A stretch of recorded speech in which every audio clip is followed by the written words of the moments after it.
My name's Alex, I'm 26, and until recently, I would have told you my family was complicated, but still my family. You know the kind, lots of noise, lots of opinions, but mostly well-meaning. Or at least, that's what I used to think. This story is about the moment I stopped making excuses for them, and the revenge I didn't plan, but absolutely don't regret. It started on a Tuesday. My birthday was coming up at the end of the week, and I hadn't planned anything big. Honestly, I wasn't in the mood. I'd been laid off 2 months prior, still job hunting, and the weight of trying to pretend everything was fine was starting to wear me down.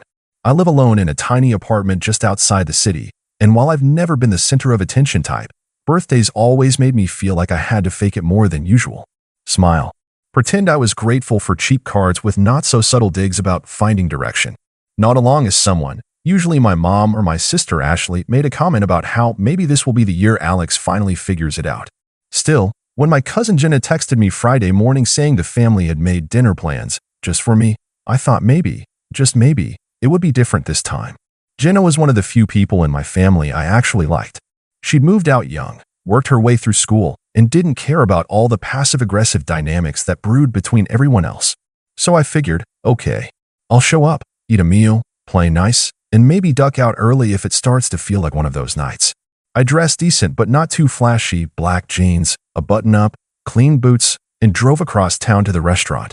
It was one of those big Italian places with fake vines on the walls and Sinatra playing just loud enough to drown out small talk. When I walked in, I saw my entire family already seated at a long table, Mom and Dad at one end, Ashley sitting next to them, scrolling on her phone. My Uncle Dan, more on him later, sat near the middle, loudly telling some story about a guy at work who got fired for too many feelings. Classic Dan. I took the only open seat, next to Jenna, who gave me a small smile and a quick, happy birthday. She looked uncomfortable. That should have been my first clue. The dinner started okay. Some awkward toasts, a few polite laughs. My mom complimented my shirt in that way she always does. Oh, that's nice. You finally found something that fits you right. Ashley kept throwing glances at her phone, like she was waiting for something. Or someone. I tried not to read into it. When the food came, conversation turned toward what everyone was doing lately. Jenna had gotten a promotion. Everyone clapped. My younger cousin Tyler was going to college. Big applause. Then Mom turned to me and asked, "So, any luck with interviews?" I gave a non-committal shrug, trying to keep it light. "Still looking. Sent out a few this week. Had a phone screen yesterday." "Maybe you're being too picky," she said, already chewing her lasagna. "A job's a job. At your age, you can't really afford to wait for the perfect one." Ashley snorted into her glass. Dad cleared his throat, but didn't say anything. I felt my cheeks flush.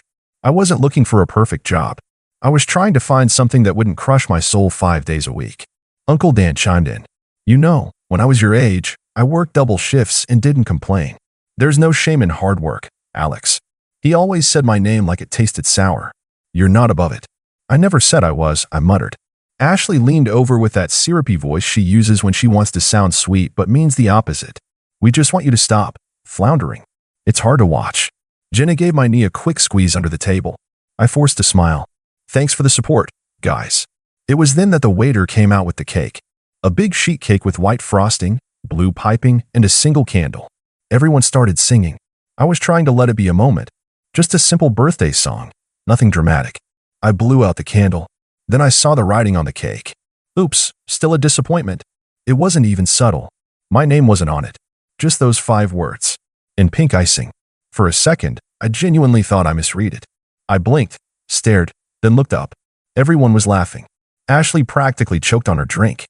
"It was just a joke," she said, between giggles. "Come on, don't be so sensitive." Uncle Dan slapped the table. "Best cake ever. You gotta admit, that's funny." I didn't say anything. I just stared at it. My own birthday cake. A punchline. I looked at Mom. She had that tight little smile she gets when she thinks someone is overreacting. "It's meant to be lighthearted, honey. We all love you. It's just humor. Love.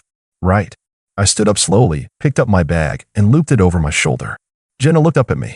"Alex," she whispered. "Don't let them get to you." "I'm good," I said, calmly. Then I leaned down, just slightly, and whispered something into Uncle Dan's ear. Just one sentence. His face dropped instantly, like I'd poured ice water down his spine. I walked out. Didn't say goodbye. Didn't look back. That night, I turned my phone off. Spent the weekend ignoring it. It was quiet for 2 weeks. Blissfully quiet. Then, Suddenly a ringing. Notifications. Emails. Texts. Missed calls from Mom, Ashley, even Dad. All of them in a frenzy, begging me to call back, saying there's been a huge misunderstanding, that I went too far, that I need to fix this. You see, what I whispered to Uncle Dan was nothing dramatic. I just reminded him of something, a little secret, when I wasn't supposed to know. The thing about secrets is they rot. You can bury them under fake smiles and polite dinners and decades of, we don't talk about that, but they're still there, festering. And when the rot finally surfaces, it doesn't knock. It kicks the door in. What I whispered to Uncle Dan that night was simple. I know about the money. That's all it took. I saw his face change instantly, like someone had flipped a switch. 1 second, he was riding high on the sound of his own laughter. The next, he was pale, stiff, like I'd mentioned a name he thought was buried in concrete. Here's what they didn't know. 6 months ago, I was over at my parents' house helping them clean out the attic. Dad had thrown his back out and Mom was barking orders from the couch while I hauled down dusty boxes full of old tax returns and broken holiday decorations. That's when I found the folder, wedged behind an old suitcase, yellowed and soft at the edges. It had my grandfather's name on it in faded Sharpie. I didn't mean to snoop. I really didn't. But the second I opened it, I knew something wasn't right. Inside were bank statements, handwritten notes, and a copy of my grandfather's will. The will I'd seen once before, years ago, right after he passed. I remembered it clearly because, at the time, it was the only document I'd ever seen my mom get genuinely emotional about. Grandpa had divided everything 3 ways: Mom, Uncle Dan, and their youngest sibling, Aunt Melissa, who lives out of state. But what I found in the folder told a different story. It wasn't just a clean split. There were amendments.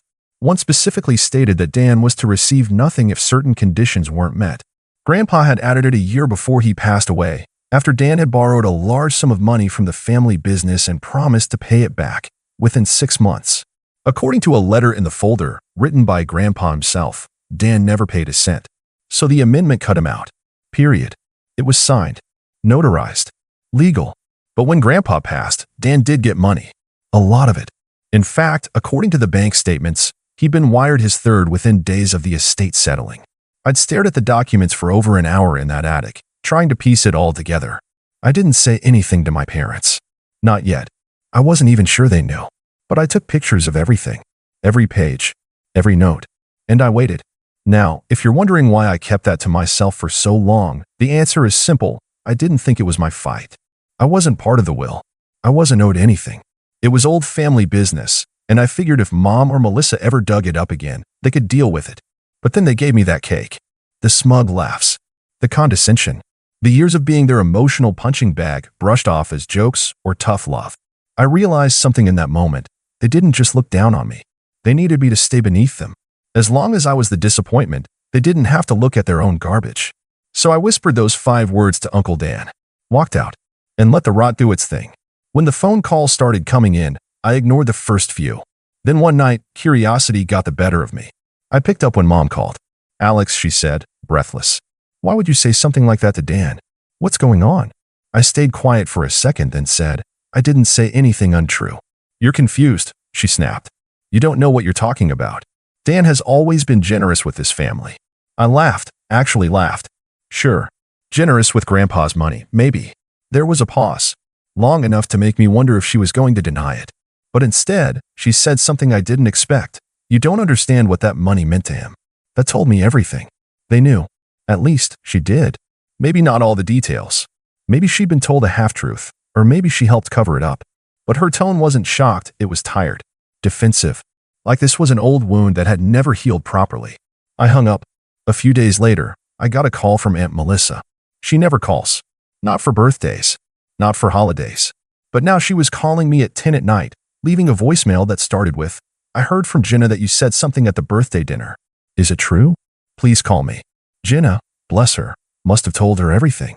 So I called Melissa back, told her about the folder, the documents, the amendment, the payments. I even emailed her the photos I'd taken. She went quiet for a long time.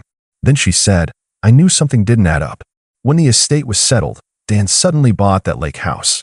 But Mom told me it was part of Grandpa's gift. She said I wasn't supposed to question it." You know what she did next? She called a lawyer. That's when the real panic started. Because Dan didn't just bend the rules, he likely forged documents to override a legal will. If proven, it wouldn't just mean he had to pay the money back. It could mean fraud charges. And if anyone else had known and helped cover it up, well, let's just say people started losing sleep. I wasn't trying to burn the house down, but once the match was lit, I wasn't going to blow it out either. The messages from Ashley shifted from mocking to begging. You need to fix this. This has gone too far. Do you really want to tear this family apart? And then finally, you've always been jealous of him. Jealous. Right. Because nothing screams jealousy like being humiliated at your own birthday dinner and walking out with the last bit of dignity you've got left. At this point, Jenna texted me just one sentence, "You might want to check Facebook." So I did. That's where I saw the post. A long, melodramatic screed from Uncle Dan, whining about entitled younger relatives who don't understand how business works and are trying to ruin good people's lives for attention. No names mentioned, of course. But the comments were a dumpster fire. Some distant relatives were backing him up. Others, mostly friends of Aunt Melissa and people who'd known Grandpa, were asking questions. That's when I knew the tide had turned. Because for the first time, it wasn't just me being painted as the black sheep. The story was cracking open. The roles were shifting, and they were finally afraid. And that was just the beginning. After Dan's vague Facebook post, the family group chat exploded. I hadn't checked it in months, muted it ages ago, but curiosity got the best of me. There were over 120 unread messages. Most were from Ashley and my mom, spinning the narrative hard. We've always tried to support Alex. This is all a misunderstanding. He's confused. We just want to protect Grandpa's legacy. Protect it? Please. They'd shredded his legacy the minute they let Dan cash a check that wasn't his. What stunned me, though, were the responses. My cousin Leah, Melissa's daughter, who'd always been quiet at family events, was furious. She posted screenshots of the amendment I'd sent to Melissa. "This is clearly fraud," she wrote. "If you're more mad at Alex for exposing it than at the person who did it, you're part of the problem." Jenna backed her up. So did Tyler, believe it or not. People were picking sides, and for once, mine wasn't the empty corner. But the real hammer came from Melissa. She posted one sentence. "My lawyer will be in touch with all parties involved in the estate handling. Please save any documentation you have." That's when things got quiet. For about 2 days, the group chat went dark. Then I started getting phone calls again, this time from numbers I didn't recognize. I let them go to voicemail. Some were lawyers. Others were concerned family friends, telling me how hard this must be on my mother. One message said, "Do you really want her health to suffer over something this old?" Like I was supposed to feel guilty for someone else's ulcer when they'd spent years laughing at my expense. But the one call I did take was from Dad. Now, my dad's not a loud man. He's a go-with-the-flow type, which often meant go along with whatever your mother says. He's quiet at dinners, fixes things when they break, and stays out of drama. That night, he called while I was out walking. It was cold, and I remember watching my breath fog up in the air as I answered with a flat, "Hello." He didn't waste time. "I didn't know, Alex. I swear." I stopped walking. Didn't know what. About the amendment. About what your grandfather changed. Your mother told me the will was split evenly. I never saw the documents. I just believed her. Why? He paused. Because I wanted to. There was a long silence. Not angry, just heavy. "I'm sorry," he said finally. "For the dinner. For the cake. I knew it was mean, but I didn't think it would hurt you that much." "That's the problem," I said. "No one ever thinks I have a right to be hurt." He didn't argue. Didn't defend anyone. He just said, "What do you want me to do?" It was the first time anyone had asked me that. I told him I didn't know yet. Meanwhile, Melissa's lawyer was moving fast. Within a week, they'd sent letters of inquiry to the attorney who had handled Grandpa's estate. Turns out, that lawyer had retired shortly after the estate was settled, but he still had records. And guess what wasn't in the final version of the will he processed? The amendment. That's right. The legal amendment Grandpa had signed wasn't submitted during probate, which meant either Dan had somehow intercepted it, or someone had deliberately chosen not to include it. Given that my mom was listed as the primary contact during the process, it didn't take a genius to see where this was going. And remember, I had the copy. Signed. Notarized. Timestamped from months before Grandpa passed away. So now Melissa's lawyer was pushing for an investigation into probate fraud. If the court ruled in her favor, it could not only force Dan to pay back his entire inheritance, plus interest, but anyone who helped suppress that amendment could be held liable, too. The panic calls doubled. Ashley called in tears. "You're going to ruin everything," she sobbed. Mom's freaking out. She hasn't slept in days. She didn't seem too worried when she was laughing at the cake. "You're being cruel." "No, I'm being done." She hung up. That night, I got a knock on my apartment door. It was my mother. I stood there for a second, stunned. She looked tired. No makeup, jacket thrown over her shoulders, like she'd driven over in a rush. I stepped outside, arms folded. She didn't wait for me to speak. I didn't know he changed the will. I raised an eyebrow. I found it in the attic years ago, she admitted. I didn't know what to do. Dan told me it wouldn't hold up in court. That Grandpa was confused in his final year. He wasn't, I said flatly. She looked down. I know that now. But at the time, it was easier to believe him. Easier than doing the right thing. She looked up. I was trying to protect the family. I shook my head. You were protecting Dan. She didn't deny it. I should have slammed the door. I should have walked back inside. But part of me still needed to understand. So I asked, why did you even invite me to that dinner? Her eyes welled up, and for a second, I thought she might say something honest. But all she said was, because I thought it would be good for you. A reminder of what you have. That was the moment I realized we weren't speaking the same language. What I had was a family that only valued me when I played the role they wrote for me. When I sat quietly at the bottom of the ladder so they could look down and feel taller. Not anymore. I didn't let her in. I didn't hug her goodbye. I just said, tell your lawyer to call Melissa's. Then I shut the door. That weekend, Jenna invited me over for coffee. No drama, just coffee. She told me Melissa's lawyer had enough evidence to file. The process might take months, maybe even longer, but it was happening. And Dan, word was, he was already talking to someone about asset protection, trying to hide money. He'd lawyered up fast. But here's the thing about hiding money after you've committed fraud. The courts don't like it. And if they trace any part of that inheritance to others, say, joint accounts or gifts, they might go after them too. And guess whose names were on the wire transfer paperwork from Grandpa's estate? Yup, Dan and my mom. It took 8 months. 8 long, tedious, emotionally draining months of legal meetings, paperwork, depositions, and quiet behind-the-scenes panic among the "we just wanted what's best for the family" crowd. But justice, it turns out, doesn't care about fake smiles or family loyalty. It cares about receipts. And I had those in spades. Melissa's lawyer came through like a wrecking ball in his suit. The will amendment, my photos, the notarized documents, and even testimony from Grandpa's old lawyer, who confirmed that the amendment had been delivered before probate, painted a very clear picture. Someone removed that document before the will went through court. Dan and my mother were named as the 2 people with access to the estate paperwork during that exact time frame. There were emails between them discussing the inheritance, casually referencing splitting it 3 ways as agreed, even after the amendment was signed. The court didn't even need to look that deep to see the pattern: deliberate omission with financial motive. Classic textbook fraud. And then came the real kicker. Uncle Dan had not only taken his third of the inheritance, but he'd also quietly loaned my mom $30,000 from it a few weeks after the estate closed. Probably as a thank you for looking the other way. Melissa's legal team didn't miss that. Neither did the court. Dan tried to settle. Melissa refused. She wanted a full court judgment, something that would stick. And she got it. The ruling was brutal. Dan was ordered to repay his full share of the inheritance, plus interest, to Melissa, bringing the total close to $230,000. My mom was fined $15,000 for her part in the concealment and had to issue a formal statement acknowledging her role in the fraud. Dan also lost the lake house after a lien was placed on it, and it went up for sale within 2 months. The fallout? Glorious. Dan's reputation in the family tanked overnight. Half the cousins cut him off. The other half only showed up to ask awkward questions at family gatherings, then ghosted him when the truth sunk in. Mom spent the next few months trying to smooth things over with distant relatives, but no one really bought a redemption arc. She called it a mistaken judgment. Everyone else called it what it was: theft. Ashley tried to go radio silent at first, but eventually posted a cryptic Instagram story about snakes in the family. I didn't respond. She's irrelevant now. As for me, I moved on. I used the whole experience as fuel. Landed a job with a remote tech firm after months of searching. Better pay, better hours, and best of all, no one at work expects me to play the scapegoat. I got my own place in a quieter neighborhood, started therapy, and for the first time in a long while, I actually liked who I was becoming. Jenna and I stayed close. She's the kind of family that deserves the word. She stood by me when everyone else wanted me to roll over and smile through the humiliation.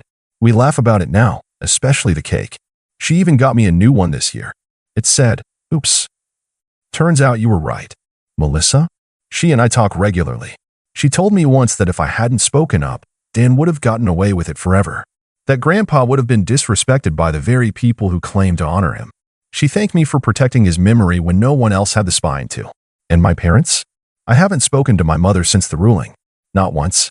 She sent a letter, handwritten, 3 pages long. I opened it, read the first line, then fed it to the shredder. I wasn't interested in, I did what I thought was best, anymore. That ship had sunk. My dad eventually reached out. Quietly. Respectfully. We had coffee. He apologized again, not just for the fraud, but for the years of being silent while I got torn down in the name of tough love. I told him I appreciated it. But I also told him this. If you want to be in my life, you do it by showing up, not by covering for other people's damage. So far, he's kept showing up. But most importantly, I'm no longer the disappointment. Not to myself. Not to the people who matter. And definitely not to the family that couldn't handle the truth.